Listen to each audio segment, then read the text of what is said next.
This is Rangercast, Volume 2, Episode 1. After 10 years, we're free.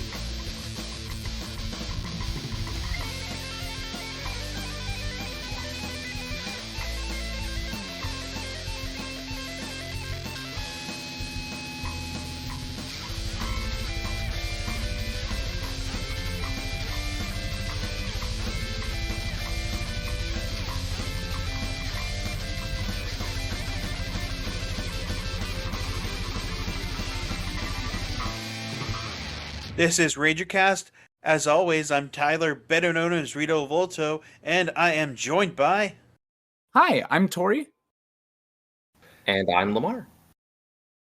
Okay, now it has been a while since our last episode, and by a while, I mean 10 years. Yeah, this one took a long time to work on. It's very, very well produced, or as well produced as you're used to. Well, okay, maybe a little bit better. So Rangercast was, it seems like it kind of became the Velvet Underground of Power Rangers podcast. It started as a high school senior, actually, back in 2005.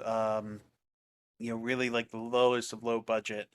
And it went on for about 7 years or so, talking to cast and crew, going to cons, but life happened for all of us involved, and it kind of petered out. But people from that show went on to create No Pink Spandex and work for sites like GameSpot, Inverse, and Den of Geek, and I'm really, really super duper proud of them, and it inspired other podcasts. So as for me, it nurtured what became more than a decade in local journalism. I've been looking for a while now for an opportunity to get back into podcasting, and I needed a why. And eventually I found that in the Power Rangers subreddit, r/Power Rangers. We plan to work in content for the subreddit, but this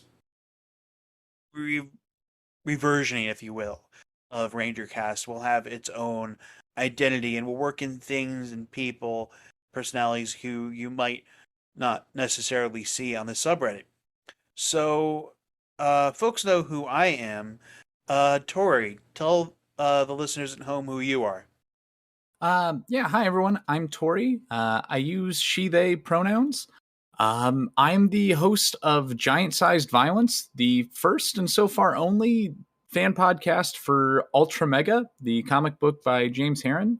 But we also talk about a lot of other tokusatsu on there, especially in the form of comics or other toku that is geared toward older audiences. Let's see, I'm working on a graphic novel on my end, hopefully launching next year, called When We Transform. And I think that's about it for me and my toku credentials. And but you're on Reddit, right? What's your handle on Reddit? Oh yeah, on Reddit I am u/common runner, to throw some common writer and speedrunners.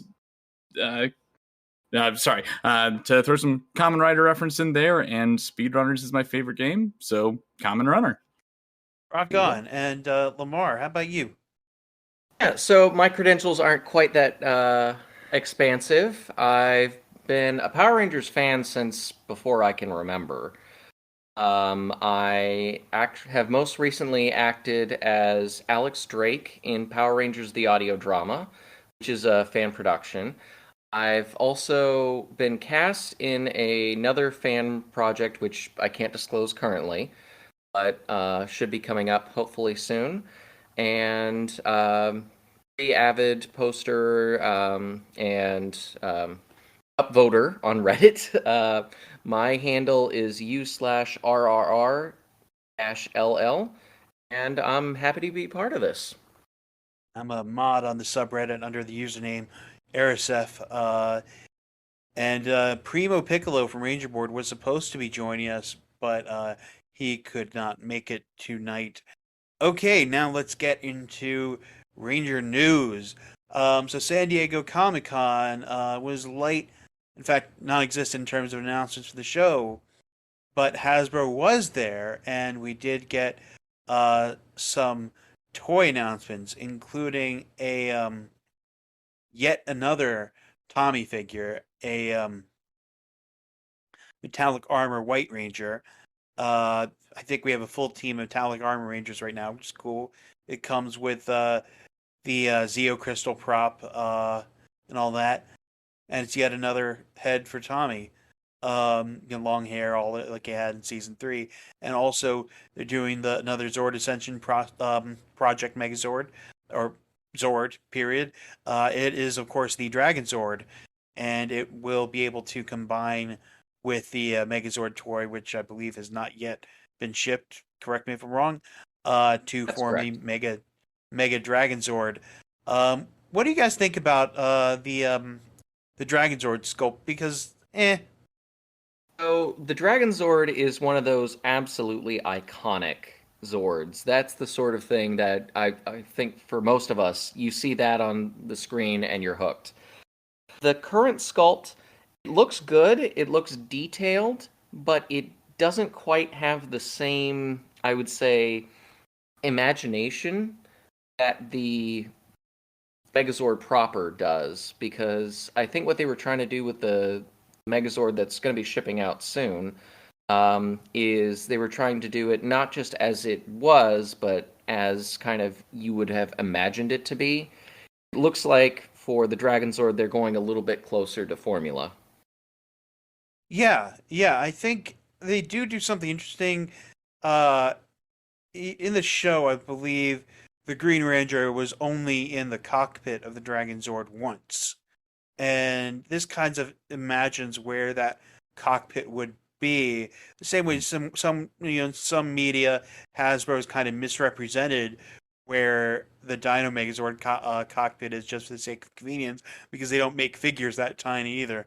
Um, but something that kind of grinds my gears about the Megazord 2 is the way that there are parts of the texture that you can see around the chest plate, for example, that are bumpy that don't need to be bumpy, that are flat on the show.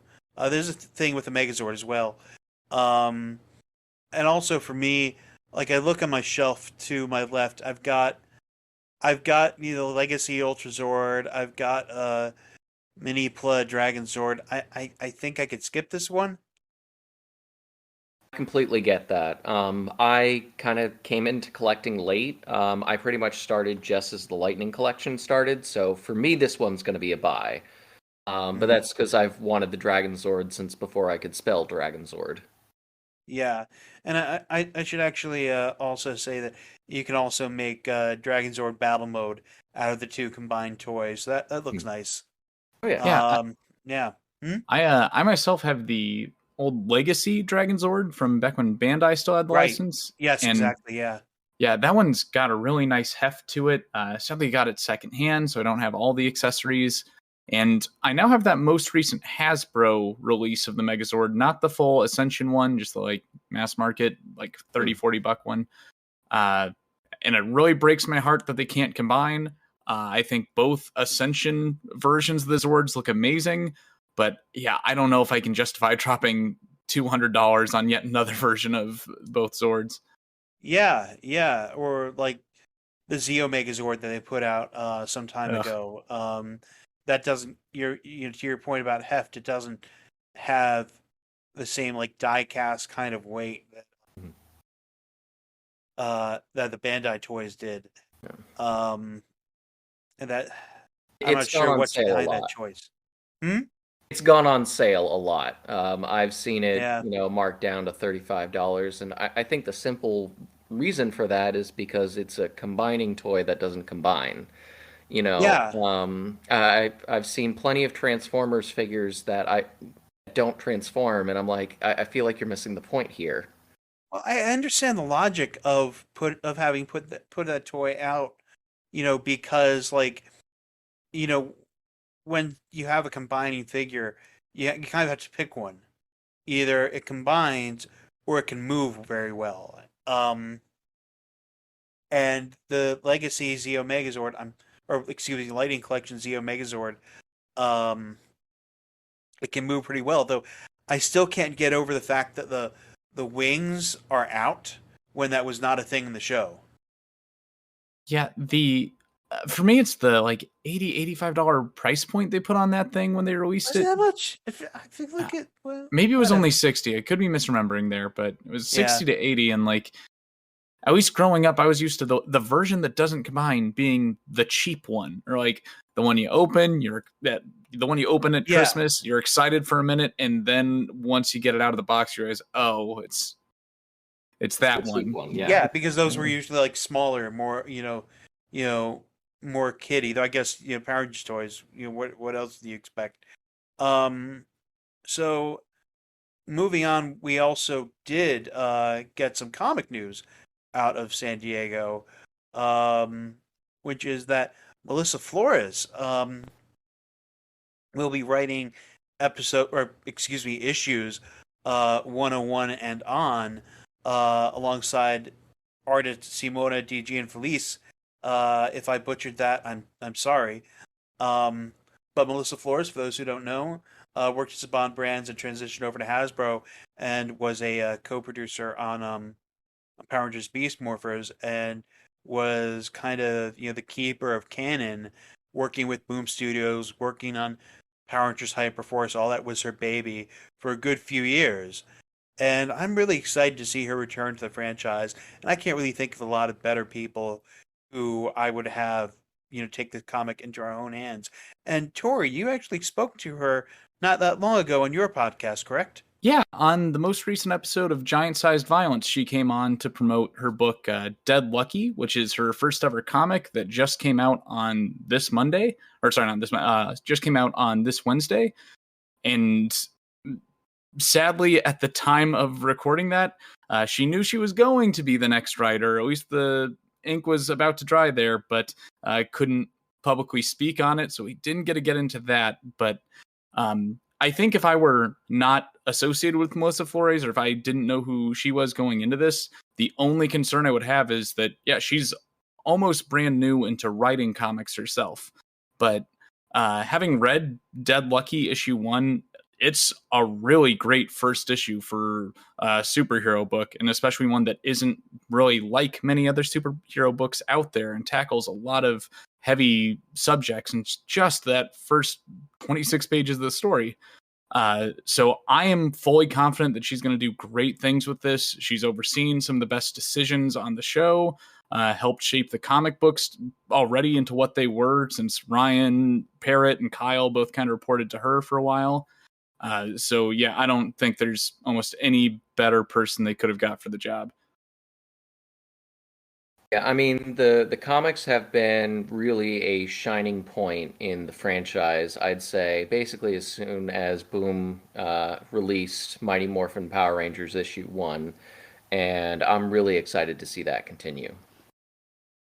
Yeah, yeah, and also they announced a new Power Rangers Ninja Turtles crossover, so there's that.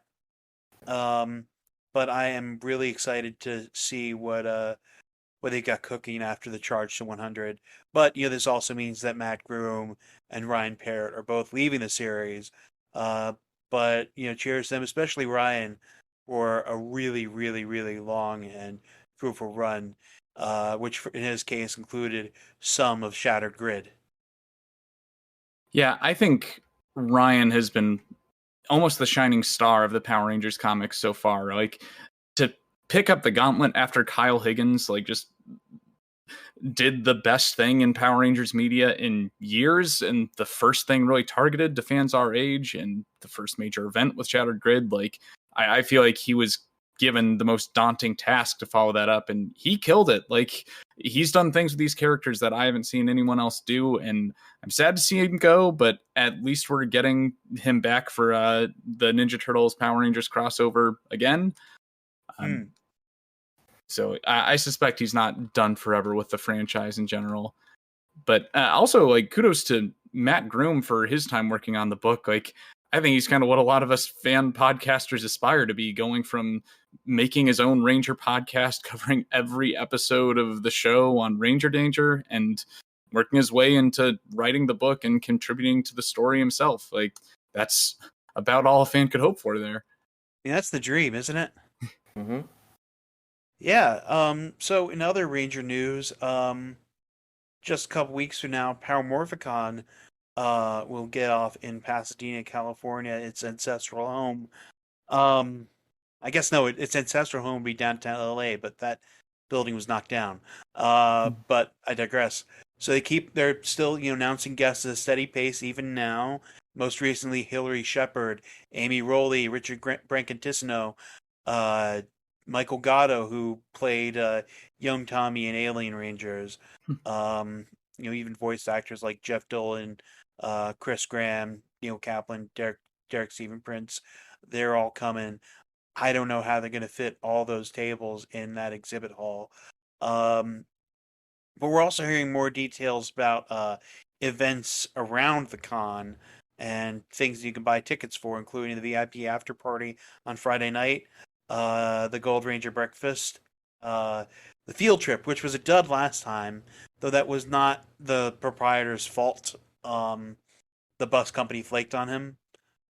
You can also pre-order the exclusive Super 7 toys. There's no exclusive Hasbro toy per se. Now here's the thing that probably was raised the most eyebrows among those pre-sales.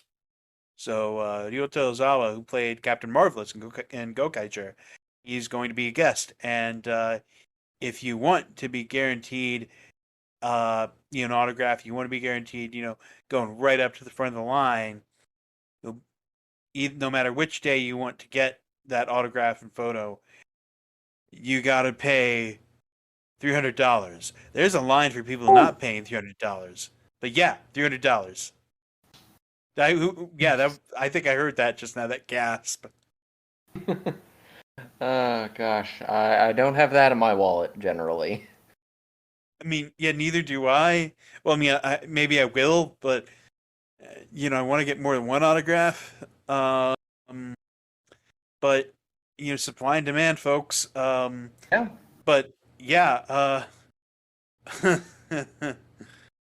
I mean, if I were flying to the other side of the planet to go to a con for a show that's not even that widely popular in the target destination, I would probably charge about an arm and a leg for pictures and autographs if I knew the demand would still be there. But even then, though, I think it's shocking when any con guest charges $80 for a picture or an autograph. So I can't believe someone from something as obscure as Gokaiger in the US can charge $300 for a photo op. Wow.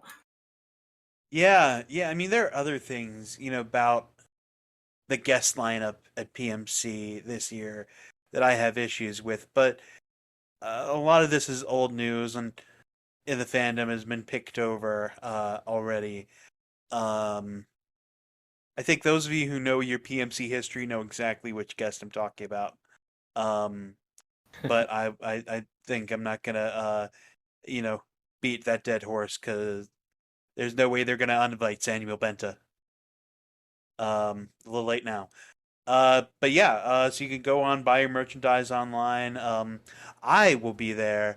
I will not be, offering my autograph at a table, but we can talk about price. At some point. So we're gonna, $150. yeah.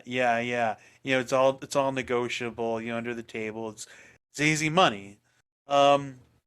Now, if I pay extra, can I budge in front of whoever you're currently negotiating with to get that autograph and picture? Absolutely. I will be taking bids. So we're going to take a quick break.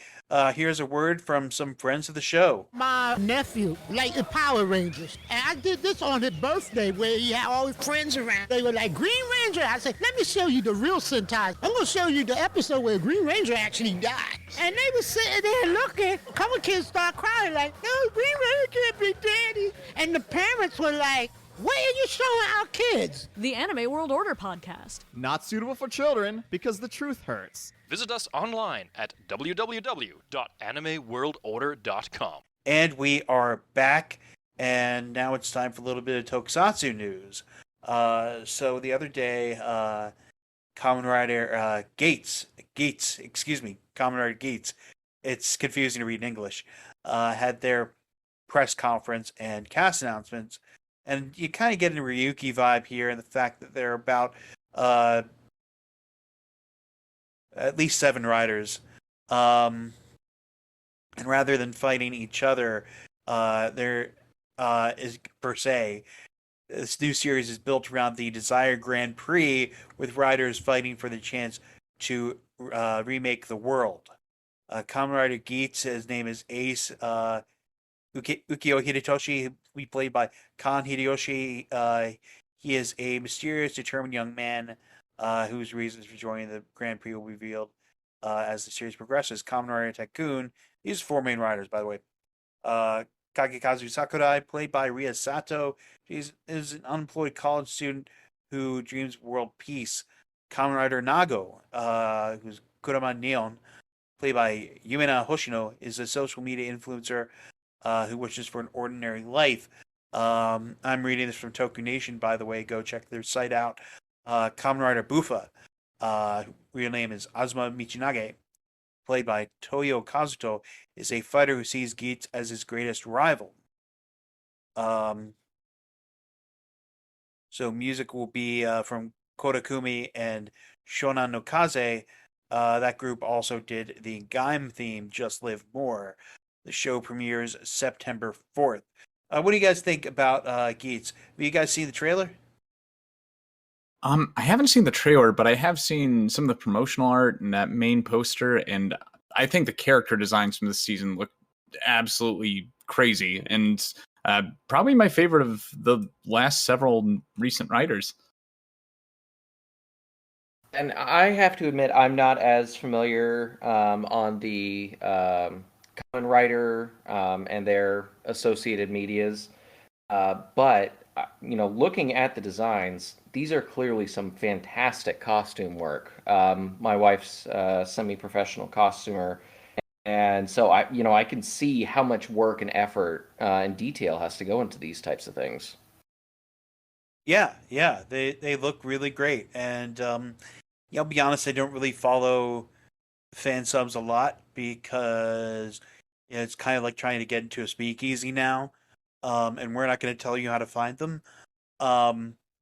But they do look nice, and I look forward to seeing the show however it is distributed. But here's something cool. For once, like, the toys are coming to the States the same time the show does, thanks to Team Kamen Rider over at the company formerly known as Bluefin.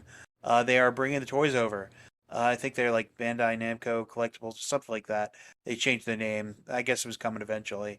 So that's really cool. And of course, we also have the Kuga Blu-ray coming, I believe, in the fall ish from Shout Factory. But there's also other Toku Blu-ray news coming out of Otakon and Discotek Media. They announced a new label, Toku Time, to release a first, a really obscure film. Name escapes me. It's a kaiju film, something about monsters. I'll listen to the show notes. But that wasn't the thing that people were freaking out about, even in the room, because they announced that they will be putting out, like they put out Just Beyond a couple years ago. And they are putting out another another Toei's Hero series, Uchukeiji Gavan, which is, it was revolutionary in the things it was doing at the time, and there's so much love even today for Gavan. That's why you turned up in Go Busters and turned up in Go Kaiger and that Deca Ranger team up movie and all these other things. Beast Morphix Unuma's Captain Chaku. But yeah, it's coming on Blu-ray. There's an HD release from Japan that already existed. It will include a movie-length discussion between Kenji Oba and the action director Osamu Kaneda, as well as photos and a historical essay written by my friend Mike Dent. He had to actually destroy some of his own photo books to help build out that release. So he really sacrificed a lot to make this happen, and I am super duper proud of him. What do you guys think? Are you guys looking forward to Gavan? I'd definitely be open to looking into it. From the information that I've been reading up on it, because I wasn't familiar with it before. Yeah. But it looks like this is the kind of series that if you really want to understand the franchise and the genre, this is one of those big hitters. Yeah, and my wife and I are always looking for new shows and new franchises to get into. So this is definitely going to be on our watch list. Yeah, yeah. It's part of the Uchukeiji series, which it was the first installment in the series actually. Um, and that same series gave us Shariban, Scheider, uh, well, Just Beyond was the fourth, but a few of these series were uh, chopped into pieces to make VR Troopers. I want to say Spielbahn, uh, Metalder, and Scheider were chopped up for VR Troopers. But there are other Metal Hero. That's what I meant. Metal Hero series shows that they could draw from. They're on the table for Discotech. Besides B Fighter and B Fighter Kabuto, which are off limits. If they put out Wind Spectre, Jan Person, I'll be right there. N- Hmm? Now, was Space Sheriff Gavan, was that the one where the main character had a giant robot to deal with the kaiju-sized threats, or was that one of the sequel series? I don't think he did. Okay, that must Well, be he one no, of the... he had a tank. He had a tank.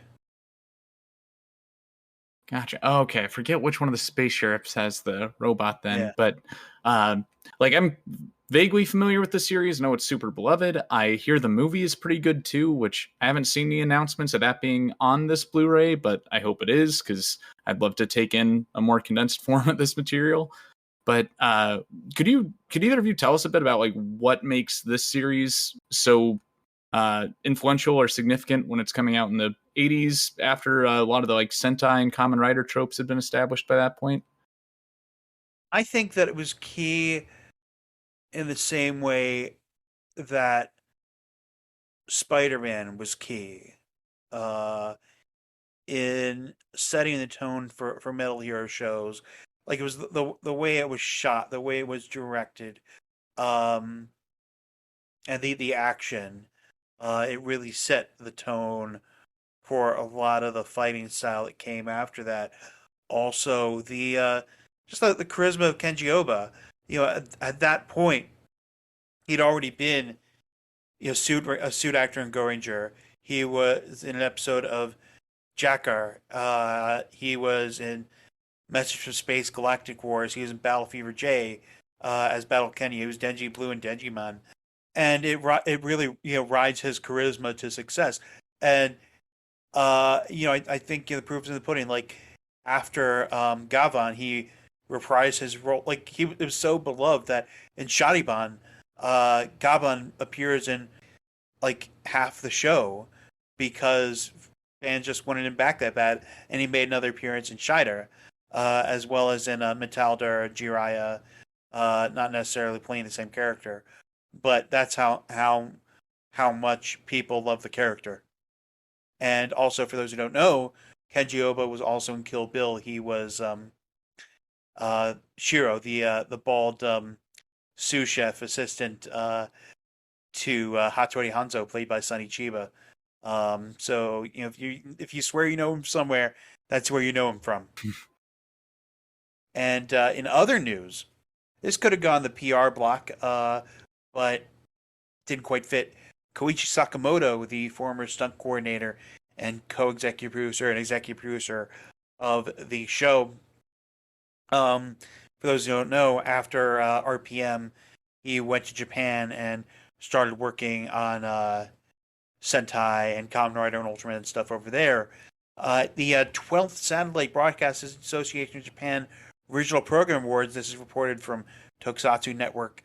He did an action scene during the entrance and hit a program he directed called 24 Hours Marugoto, Koichi Sakamoto's Tokusatsu action special program, won Best Variety at the Grand Prix and Television Program category. Judges called the program a national treasure. Amen to that. And the grand slam of the Tokusatsu world. In his speech, he said, I quote, "I can't believe I'm actually here. I'm so glad that I worked very hard these past 38 years." Um, and the Ultraman official channel posted a preview for his program, and we will share that in the show notes. And also, going back to Kamen Rider, the first two episodes, as we record this, the first two episodes of Kamen Rider Double um, Futo PI are up. I haven't seen them, but I've seen a clip of the Henshin sequence, and except for being animated, it is exactly as you remember it, down to the Cyclone, Joker, all that stuff. It is just no notes. Yeah, Have y'all seen it?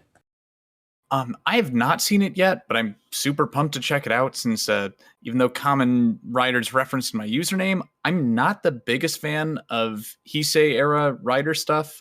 But even Double has caught my eye. I've liked what I've seen of it. But do you know where we can watch the first couple episodes of the anime legally? Only on Crunchyroll. Yeah. I don't know about a physical release. As for why Shout is putting out Kuga and not Double, I actually asked the producer Brian Ward about this when he was taking questions on Twitter. It's because they already had it subbed and it does well streaming. So that's why they didn't, go and grab Double. Whatever, maybe, this will work out and people will be so interested in Double that people end up manifesting that. So that's the reason they're not, you think it would make sense, but whatever. I don't work for Toei. Now we're going to also have to pivot to a little bit of sad news. Ichiro Mizuki, who's done a lot of songs for tokusatsu and anime, everything from Daitetsujin 17 to Tao and Geki Ranger, a bunch of other stuff over the years. He revealed last month that he's been diagnosed with lung cancer with lymph node that spread to his lymph nodes and spread to his brain, which is not great. Last April, he suffered partial paralysis of the vocal cords, and early this year, a test revealed that he had cancer. So he had surgery in June, and he is undergoing therapy. He's making good progress. He's getting back to his activities, even as he's, undergoing vocal therapy, motor therapy. Even before the cancer diagnosis, he did a concert alongside Jam Project, and his voice was not great. He's 74. He's determined to keep going. We don't really know much further about his condition, but I can tell you that we all wish him well. Absolutely. A cancer diagnosis is scary regardless of who you are and where you're from, but it sounds like he's really pushing his way through. He's not letting it beat him, prayers and thoughts his way. Yeah, and he absolutely is the OG. Like, he's done songs for Stronger, Black RX, New Kamen Rider, Mazinger. That's probably what he's best known for. Theme songs for the Mazinger Z franchise. And he founded Jam Project, which has done, without him, themes for Garo, Rescue Fire, and a whole bunch of other live-action animated shows. So, obviously, we wish him all the best and a swift recovery. And on that note, we're going to take another quick break, and we will be right back. Hello, my name's Callum, and this is the Lightning Collective podcast, where myself and guests discuss everything Power Rangers. From the TV show to the films, comics, and toys, no stone is left unturned. Join me fortnightly on Sundays.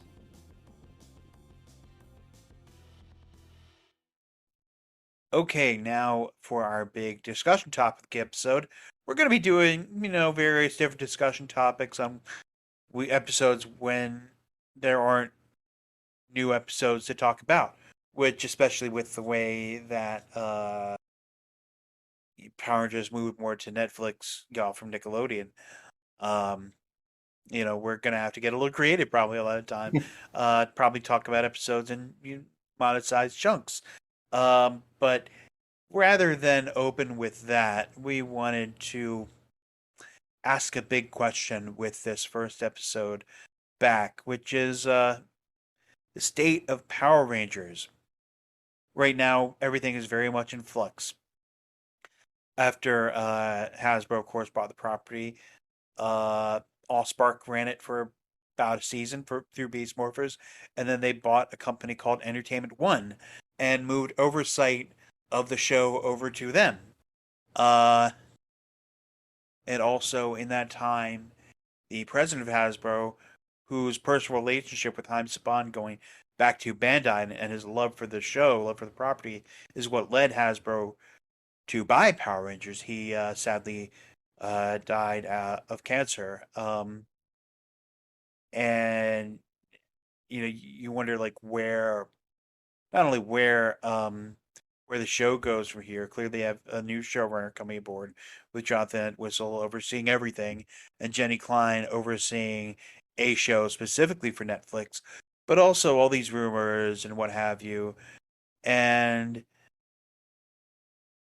I think we as fans, after seeing the show almost get canceled or actually get canceled multiple times, I think that we're probably sensitive to changes like this. And I was wondering, what do you guys think about what's coming? What do you guys expect from the new regime? I'm honestly expecting big things, both from the creators and this also being under kind of the Netflix umbrella. Like for Entwistle himself, I know he was overseeing the Netflix series I Am Not Okay With This, which is like peak canceled queer Netflix media. Was just an excellent one season show that I think was actually a casualty of COVID that it didn't return, but he definitely knows what he's doing when it comes to shows about superpowered teenagers, and I'm curious to see his take on Power Rangers. On top of that, like I've always felt like I wish Power Rangers got the same treatment all of the beloved toy franchises of the 80s got, like Transformers, or now in this case, Masters of the Universe, because Netflix has done a really great job with that and with catering to multiple markets. Since we have Kevin Smith's Masters of the Universe Revelation doing maybe the best Masters of the Universe has ever done in the animated medium, but then also doing a separate cartoon for younger audiences, so they're not just steering the brand away from who it was originally for.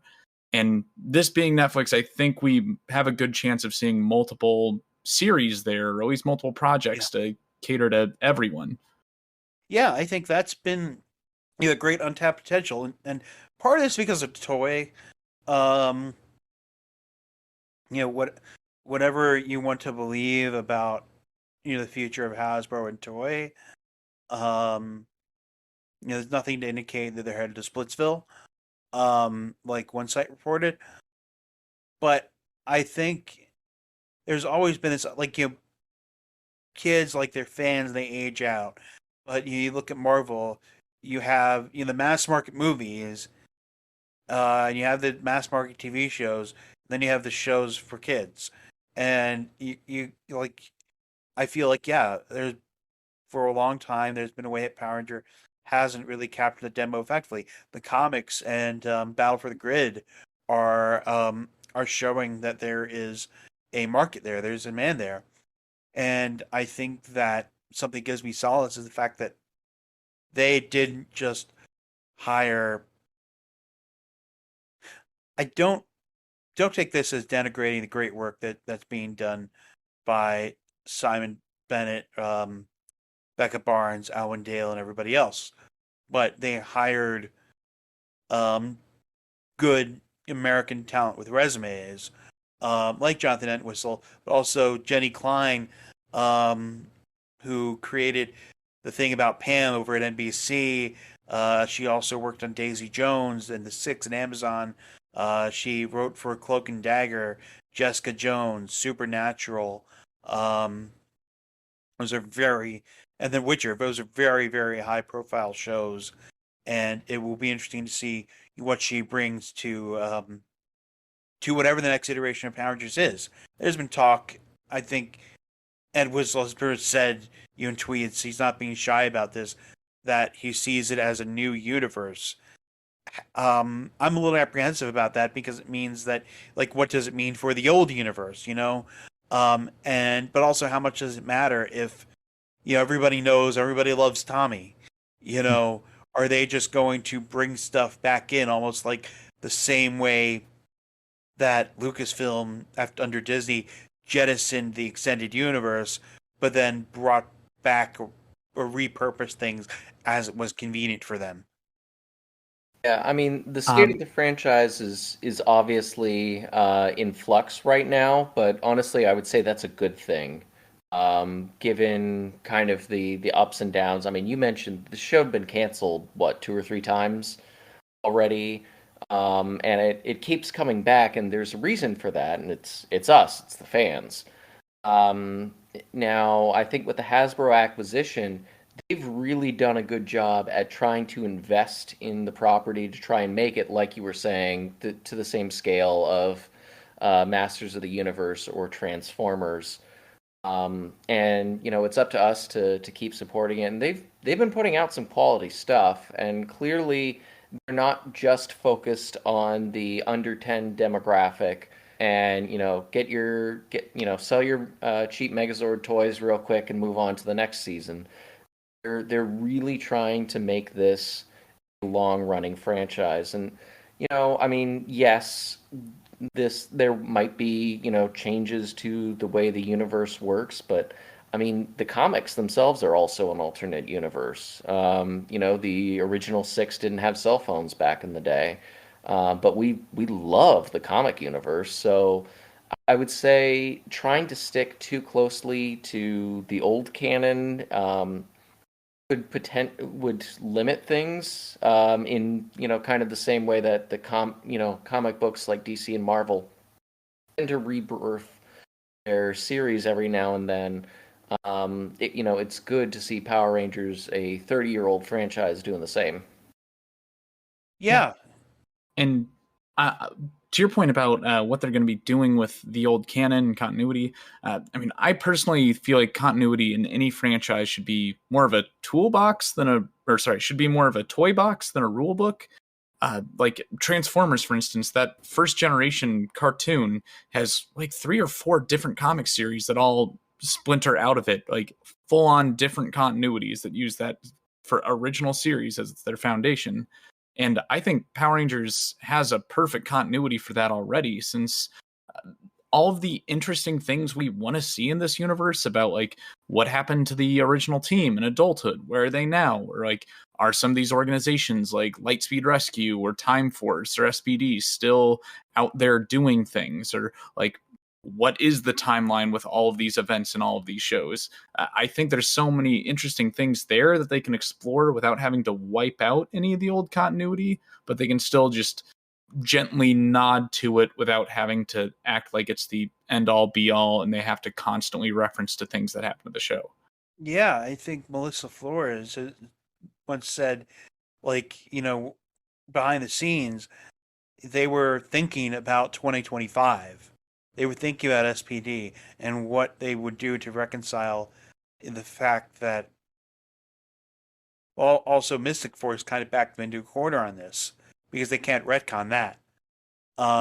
Piggy's cameo.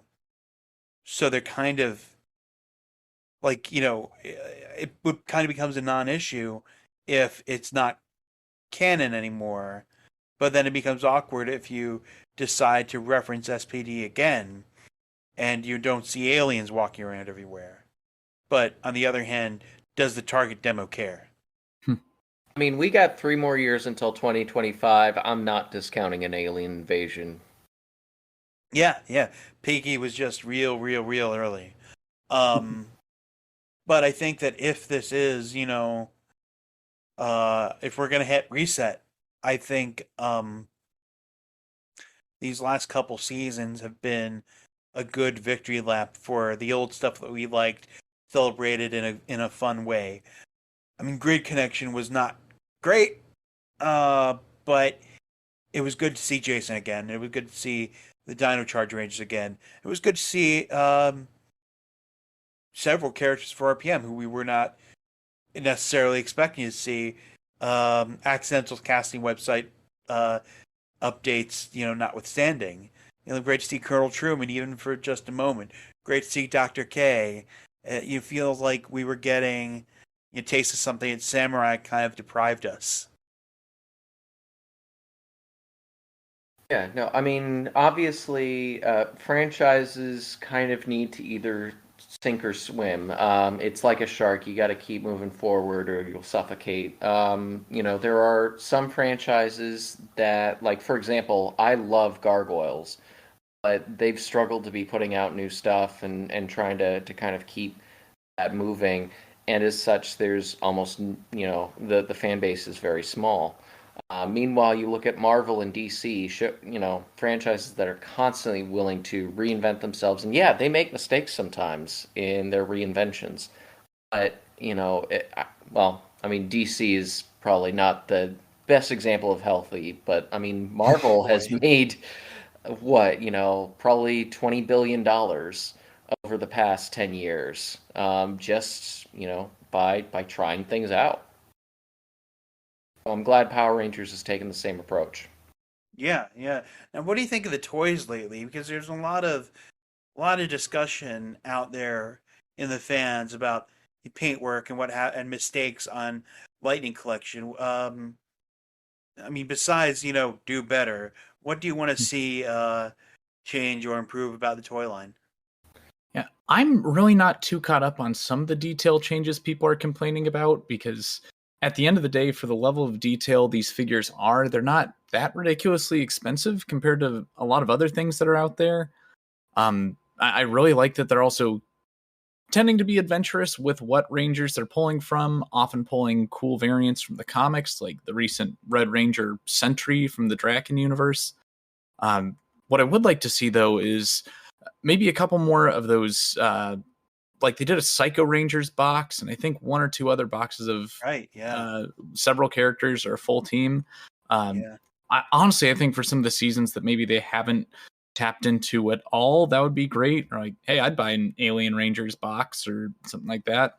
And I know they have the Zord Ascension project, but I'd really just love to see more Zords and more fun done with that, especially if we've got the pull or the resources they have for Transformers figures. Like, can we use some of those production resources to put out some of the less mainstream Zords, get re-releases of those?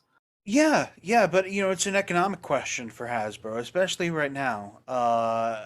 With the supply chain crunch and all that, and the lasting impacts of that. But also there's the fact that the reason why they keep putting out different variations of Tommy is it sells. Exactly. MMPR sells. Whereas nobody except for us weirdos remembers RPM, which barely aired on Nicktoons or anything else after Saban acquired the show. I thought that was still on the ABC bracket. Well, no. I mean, after Saban it aired when RPM aired. It aired only in ABC Kids and only in certain places, like not in a lot of the top markets. And where it did air, it often aired at very weird times. The reason why is because it didn't match educational informational requirements. So that's why they hit it, or didn't air. That's why affiliates hit it or didn't air it, because they didn't need to, or they needed to air something else. So that's why, it may as well not have aired at all, from a certain point of view. Which is why, the big flex that Beast Morphers made was having its villain actually be Vengeance. Yeah, no. I honestly, I loved that. RPM was actually the show that I did to introduce my wife to Power Rangers, and I think there's a good reason that's a good stepping stone. It's independent. It's kind of got a more mature tone, not obviously like R-rated, but a little less kitty. But to go back to your point about the Lightning Collection, I think we're going to be seeing more Mighty Morphin for a lot longer. For a number of reasons. One, of course, is that was, Power Rangers at its highest.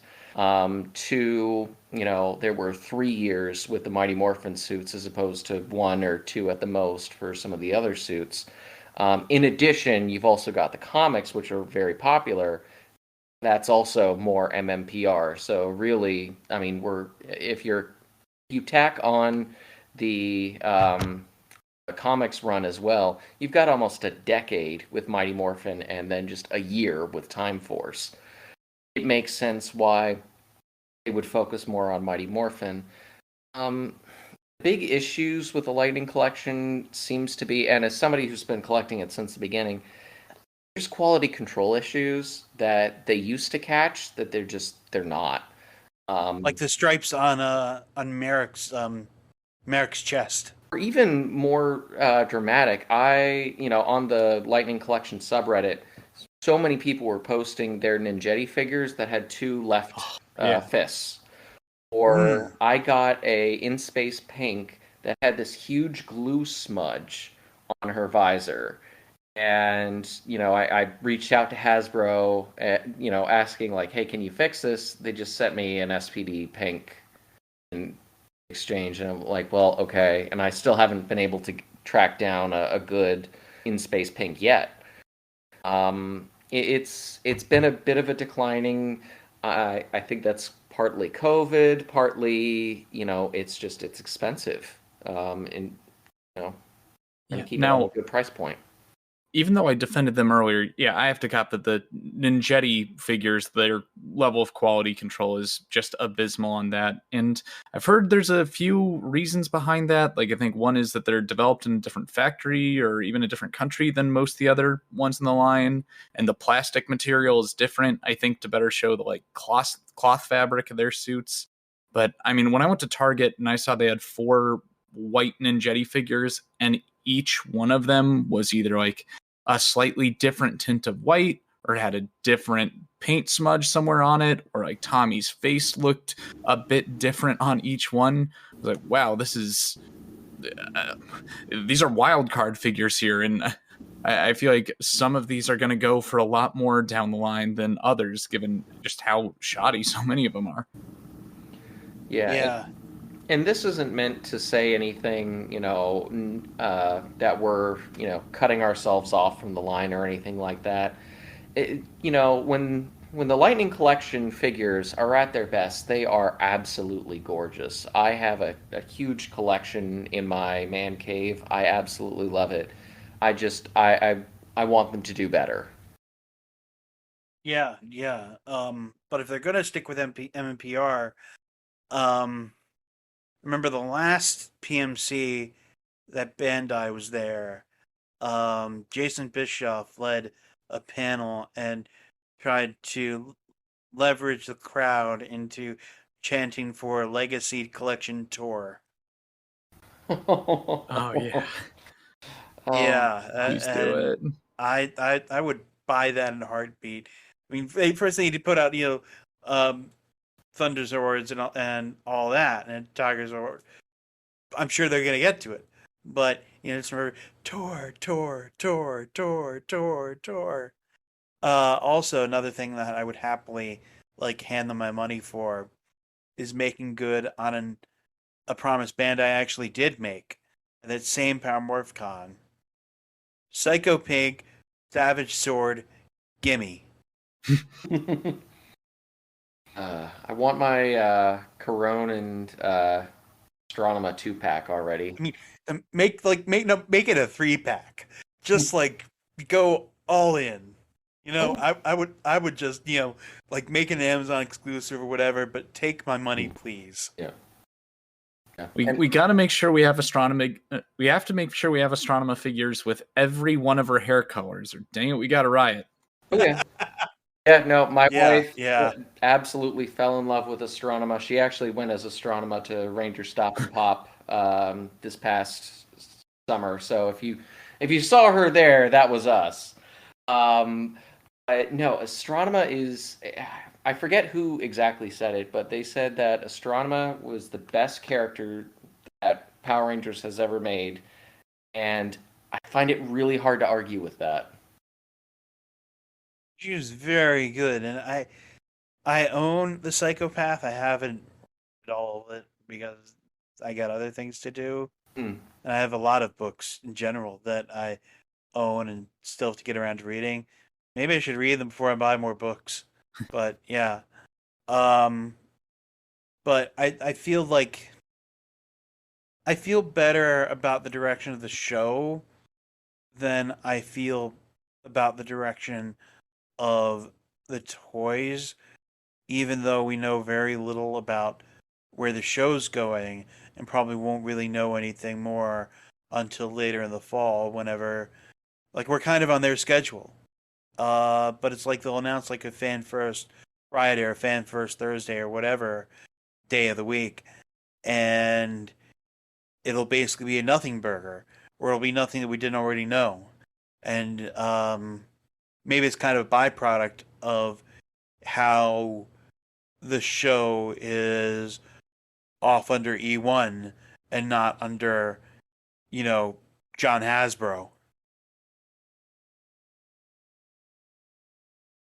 So I don't know.